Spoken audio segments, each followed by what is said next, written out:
హనుమంతుడు 7 చిరంజీవుల్లో ఒకరు. చిరంజీవిగా భావించడానికి కారణం ఆయన అసాధారణ భక్తి.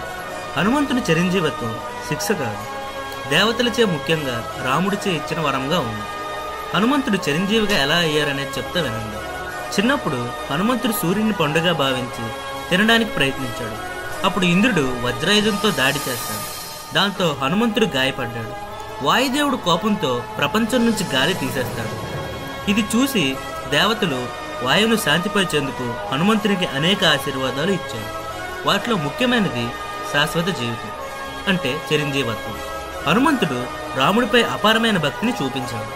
హనుమంతుడి త్యాగం, నిబద్ధతకు ముక్తుడైన రాముడు హనుమంతుడిని చిరంజీవిగా ఉండేలా ఆశీర్వదించాడు. రామాయణం ముగిసిన తరువాత రాముడు హనుమంతునికి ఇలా చెప్పాడు: నా కథ ఎప్పుడూ భూమిపై ప్రసారం కావాలి. ఆ కథ ఎక్కడ వినబడినా నువ్వు అక్కడ ఉండి రక్షించావు.